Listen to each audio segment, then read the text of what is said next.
ஸ்ரீ சாய் சத்சரிதம் அத்தியாயம் 34 உதியின் பெருமை தொடர்ச்சி.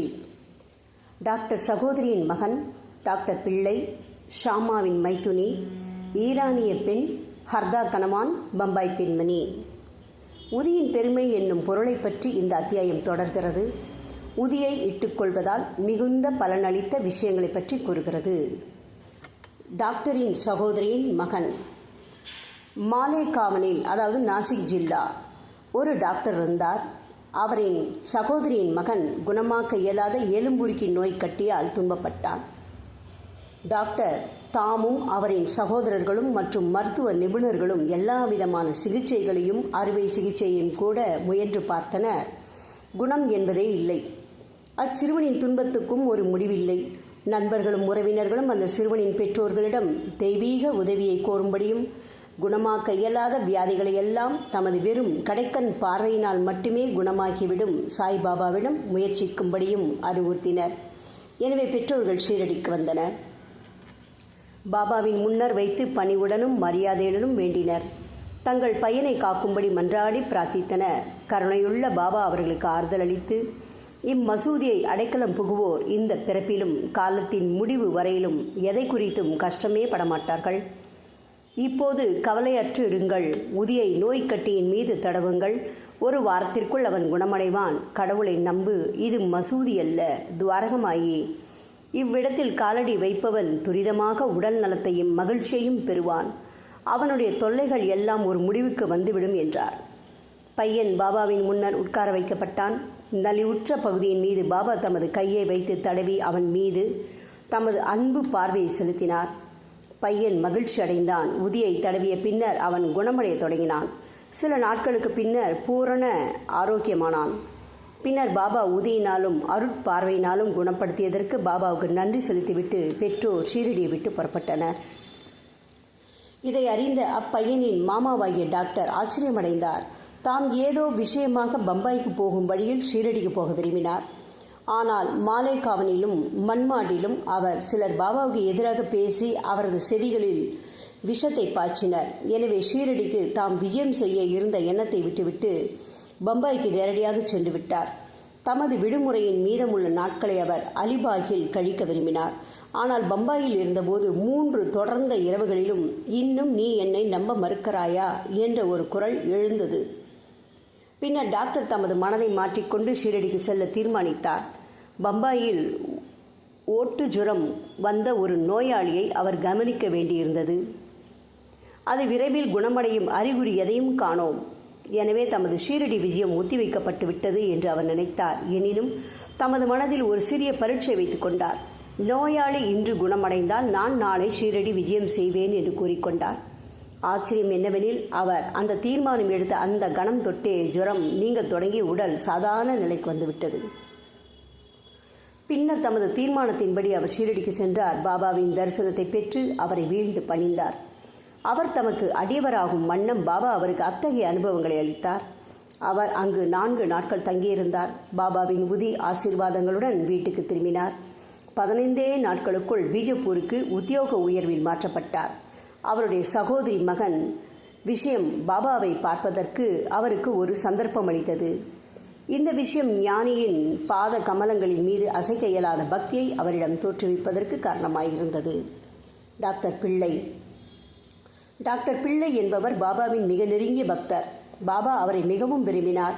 எப்போதும் அவரை பாவ், அதாவது சகோதரன் என்று அழைத்தார். பாபா அவருடன் அடிக்கடி பேசினார். எல்லா விஷயங்களிலும் அவரை கலந்து ஆலோசித்தார். அவர் எப்போதும் தமதருகில் இருக்கவும் விரும்பினார். இந்த பிள்ளை ஒருமுறை நரம்பு சிலந்தி நோய் வந்து மிகவும் அவதியுற்றார். அவர் காகா சாஹிப் தீட்சித்திடம், இந்த வலி உயிர் வதையாகவும் தாங்க முடியாததாகவும் இருக்கிறது. அதைவிட சாவையே விரும்புகிறேன். முன் ஊழ் வினையால் இந்த வலி நேர்ந்தது என்பது எனக்கு தெரியும். ஆனால் பாபாவிடம் சென்று வலியை நிறுத்தும்படியும் எனது முன் ஊழ்வினையை வரப்போகும் 10 பிறப்புகளுக்கும் மாற்றும்படியும் கூறுங்கள் என்றார். தீக்ஷத் பாபாவிடம் சென்று அவரின் வேண்டுகோளை தெரிவித்தார். பாபா அவரது வேண்டுகோளை கேட்டு மனமிறங்கி தீக்ஷத்திடம், பயப்படாதிருக்கும்படி அவரிடம் கூறுங்கள். ஏன் அவர் 10 ஜென்மங்கள் கஷ்டப்பட வேண்டும்? 10 நாட்களில் அவர் தொல்லைகளையும் முன்னைய ஊழ்வினைகளையும் உழைத்து நிறைவேற்ற முடியும். அவருக்கு இகபர நலன்களை அளிக்க நான் இந்த இடத்தில் இருக்கும்போது அவர் ஏன் சாவதற்கு வேண்டிக் கொள்ள வேண்டும்? யார் முதுகிலாவது அவரை இவ்விடம் கொண்டு வாருங்கள். நாம் வேலை செய்து அவர் தம் தொல்லைகளை அடியோடு களைந்து விடலாம் என்றார். டாக்டர் அந்த நிலையில் கொண்டு வரப்பட்டார். பாபாவின் வலப்புறத்தில் பக்கீர் பாபா எப்போதும் அமரும் இடத்தில் அமரச் செய்விக்கப்பட்டார். பாபா தமது திண்டையே அவர் கழித்து, இங்கேயே அமைதியாக படுத்து ஆசுவாசப்படுத்திக் கொள்ளுங்கள். உண்மையான சிகிச்சை யாதெனில் முன் வினைகளின் பலனை அனுபவித்து தீர்ப்பதே ஆகும். நமது கர்மங்களின் விளைவே இன்ப துன்பங்கள். எனவே உனக்கு நேரிடும் அனைத்தையும் பொறுத்துக்கொள். அல்லாவே தீர்ப்பவர், காப்பவர். அவரையே எப்போதும் நினை. அவர் உன்னை கவனித்துக் கொள்வார். உனது உடலால், உள்ளத்தால், செல்வத்தால், வாக்கால் அவரை சரணடை. அதாவது முழுவதுமாக. பின்னர் அவர் என்ன செய்கிறார் என்பதை கவனி என்றார்.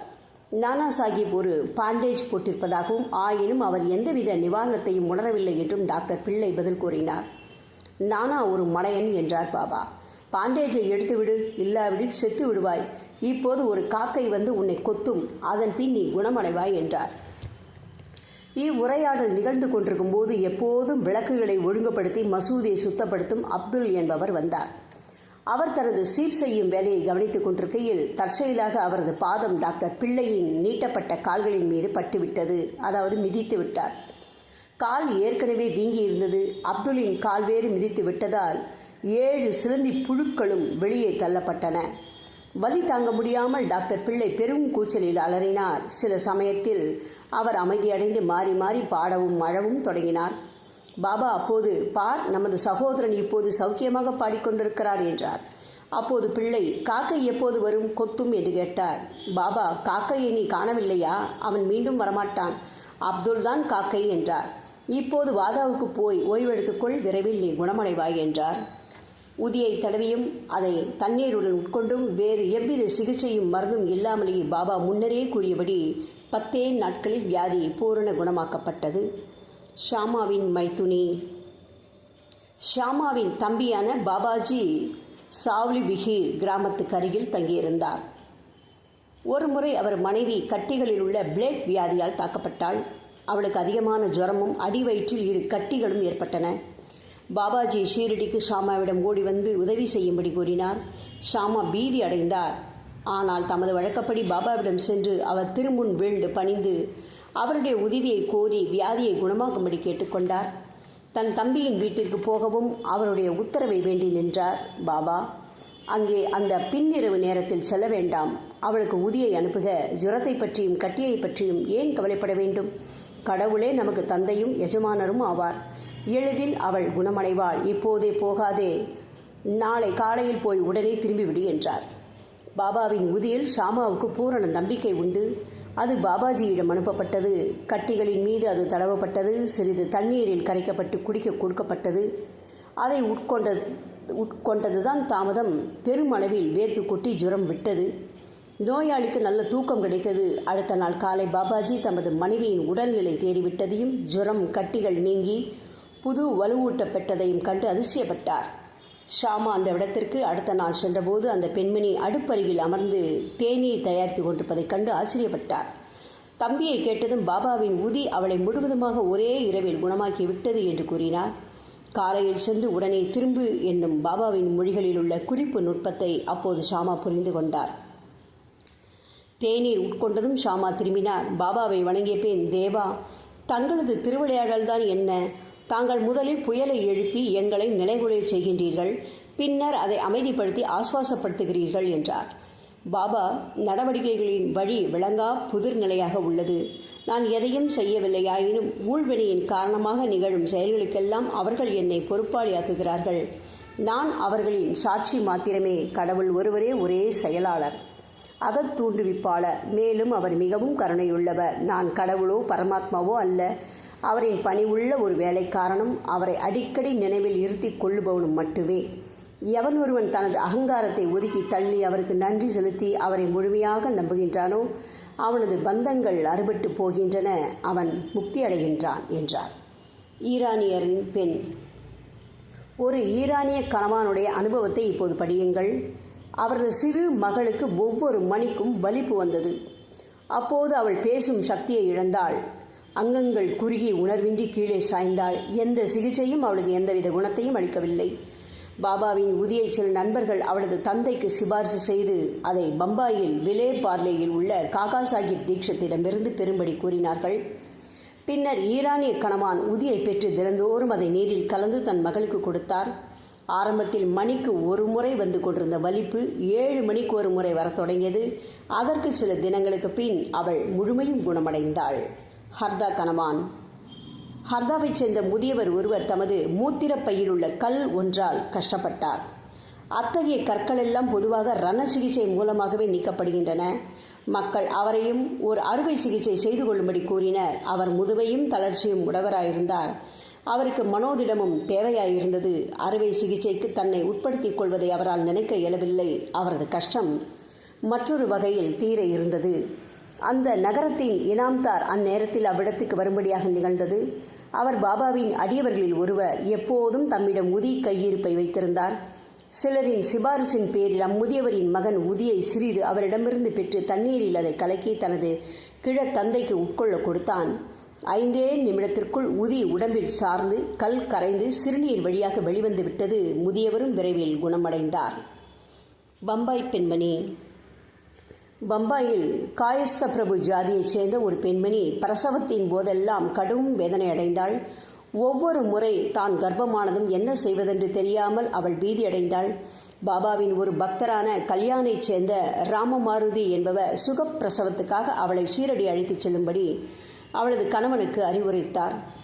மீண்டும் அவள் கருவுற்ற போது கணவனும் மனைவியும் ஷீரடிக்கு சென்று அங்கு சில மாதங்கள் தங்கி பாபாவை வணங்கி அவர் தம் கூட்டுறவால் ஆய பலன்களை எல்லாம் அடைந்தனர். சில நாட்களுக்கு பின் பிரசவ நேரம் வந்தது. வழக்கம்போல் கருப்பையிலிருந்து வரும் வழியில் தடங்கல் ஏற்பட்டது. பிரசவ வேதனையை அவள் அனுபவித்தால் என்ன செய்வதென்று தெரியவில்லை. ஆனால் பாபாவை நோக்கி நிவாரணத்திற்கு பிரார்த்தனை செய்தாள். இத்தருணத்தில் பக்கத்தில் குடியிருந்த ஒரு பெண்மணி வந்து சேர்ந்தாள். பாபாவை தொழுது பிரார்த்தனை செய்த பின் உதி கலவையை பருகுவதற்கு அவளிடம் கொடுத்தாள். 5 நிமிடங்களில் அந்த பெண் பத்திரமாகவும் வலி ஏதுமின்றியும் பிரசவித்தாள். பிறந்த குழந்தை அதன் தலைவிதிப்படி இறந்தே பிறந்தது. ஆனால் தாயோ கவலையின்றும் வலியினின்றும் நீங்கியவளாய் பத்திரமான பிரசவத்துக்காக பாபாவுக்கு நன்றி செலுத்தி எப்போதும் அவர்பால் நன்றியுள்ளவளாய் இருந்தாள். ஸ்ரீ சாயியை பணிக. அனைவருக்கும் சாந்தி நிலவட்டும். ஓம் சாய்ராம்.